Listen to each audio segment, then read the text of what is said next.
Meditações no Evangelho de Mateus, por J. C. Riley. Começo do ministério de Cristo e a chamada dos primeiros discípulos. Mateus, capítulo 4, do verso 12 a 25. Ouvindo, porém, Jesus que João fora preso, retirou-se para a Galiléia, e deixando Nazaré foi morar em Cafarnaum, situada à beira-mar, nos confins de Zebulon e Naftali, para que se cumprisse o que fora dito por intermédio do profeta Isaías. Terra de Zebulon, terra de Naftali, caminho do mar, além do Jordão, Galiléia dos gentios. O povo que jazia em trevas viu grande luz, e aos que viviam na região e sombra da morte resplandeceu-lhes a luz. Daí por diante, passou Jesus a pregar e a dizer: Arrependei-vos, porque está próximo o reino dos céus. Caminhando junto ao mar da Galileia, viu dois irmãos, Simão, chamado Pedro, e André, que lançava as redes ao mar, porque eram pescadores. E disse-lhes: Vinde após mim, e eu vos farei pescadores de homens. Então eles deixaram imediatamente as redes e o seguiram.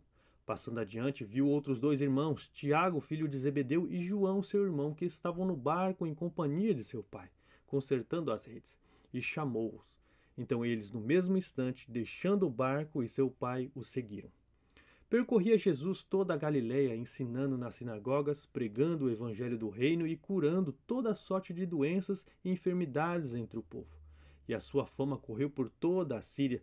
Trouxeram-lhe então todos os doentes, acometidos de várias enfermidades e tormentos, endemoniados, lunáticos e paralíticos, e eles os curou. E da Galiléia, Decápolis, Jerusalém, Judeia e da além do Jordão, numerosas multidões o seguiam.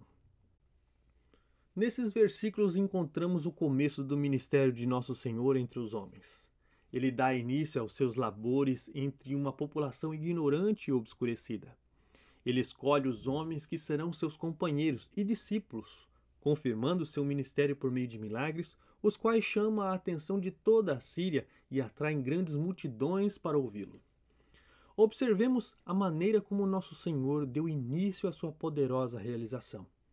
Passou Jesus a pregar. Não existe outra atividade tão honrada quanto a de um pregador. Não há trabalho humano tão importante para as almas dos homens. Esse é um ofício do qual o próprio Filho de Deus não se envergonhou. Por meio desse ofício, ele selecionou seus 12 apóstolos. Foi um ofício que o apóstolo Paulo, já idoso, recomendou de maneira especial a Timóteo, quase em seu último alento. Prega a palavra, insta, quer seja oportuno, quer não. 2 Timóteo 4:2. Acima de qualquer outro, esse é o instrumento que Deus se agrada em usar na conversão e na edificação das almas humanas. Os dias mais resplandecentes da Igreja de Cristo sempre foram aqueles em que a pregação do Evangelho foi mais honrada. Por outro lado, os dias mais negros da Igreja sempre têm sido aqueles em que a prédica foi desvalorizada. Honremos as ordenanças e as orações públicas nas igrejas locais e recorramos reverentemente a esses meios da graça divina. Porém, cuidemos em nunca permitir que essas práticas venham a tomar um lugar que pertence à pregação do Evangelho. Prestemos atenção à primeira doutrina que o Senhor Jesus proclamou ao mundo. Ele começou afirmando: arrependei-vos. A necessidade de arrependimento é um dos grandes fundamentos do cristianismo. É necessário pregarmos que toda a humanidade, sem exceção, se arrependa. Importantes ou não, ricos ou pobres, todos os homens têm caído em pecado e são culpados diante de Deus. Todos precisam arrepender-se e converter-se se porventura quiserem ser salvos. O verdadeiro arrependimento não é uma questão superficial. Antes envolve a completa mudança do coração no que concerne ao pecado.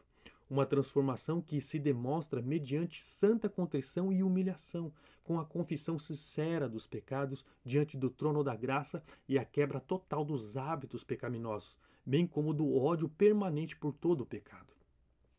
Tal arrependimento é acompanhante inseparável da fé salvadora em Jesus Cristo. Devemos valorizar grandemente essa doutrina. Ela se reveste de grande importância. Nenhum ensino cristão pode ser considerado sadio se não puser sempre em evidência o arrependimento para com Deus e a fé em nosso Senhor Jesus Cristo. Atos 20 e 21. Observemos também a classe de homens a quem o Senhor Jesus escolheu para ser seus discípulos. Eles pertenciam às camadas mais pobres e humildes da sociedade. Pedro, André, Tiago e João eram todos pescadores. A religião de nosso Senhor Jesus Cristo não visava somente aos ricos e cultos, destinava-se ao mundo todo, e a maior parte da humanidade sempre será pobre. A pobreza e a ignorância literária excluíam milhares de pessoas da atenção dos orgulhosos filósofos do mundo pagão. Mas isso não impede ninguém de ocupar até mesmo os mais altos escalões do ministério cristão. Certo homem é humilde? Ele sente o peso de seus pecados? Ele está disposto a ouvir a voz de Cristo e segui-lo? Neste caso, ele pode ser o mais pobre dos pobres, mas no reino dos céus haverá de ocupar uma posição tão importante quanto qualquer outra pessoa. O intelecto e o dinheiro de nada valem sem a graça de Deus. A religião de Cristo deve ter tido sua origem no céu. Do contrário, nunca teria prosperado e se propagado por toda a terra conforme tem sucedido. É inútil os incrédulos tentarem retrucar esse argumento. Ele não pode ser contestado. Uma religião que não lisonjeia os ricos, os grandes e os bem-instruídos, uma religião que não dá margem às inclinações carnais do coração humano, uma religião cujo primeiro mestre foram pobres pecadores, destituídos de riquezas materiais, posição social ou poder. Uma religião como essa jamais teria transformado o mundo se não procedesse de Deus. Por um lado, contemplamos os imperadores romanos e os sacerdotes do paganismo, com seus esplêndidos santuários. Por outro lado, vemos alguns poucos trabalhadores braçais, cristãos, sem grande instrução formal, mas anunciando o Evangelho. Acaso já houve outros dois grupos tão diferentes entre si? Os que eram fracos mostraram-se fortes, e os que eram fortes mostraram-se fracos. O paganismo ruiu, e o cristianismo assumiu seu lugar. Portanto, o cristianismo deve proceder de Deus. Em último lugar, observemos o caráter geral dos milagres por meio dos quais nosso Senhor confirmou sua missão. Nessa passagem bíblica, esses milagres são vistos em geral, porém, um pouco mais adiante haveremos de vê-los descritos em particular. Mas qual é o caráter desses milagres? Eles foram alicerçados na misericórdia e na bondade.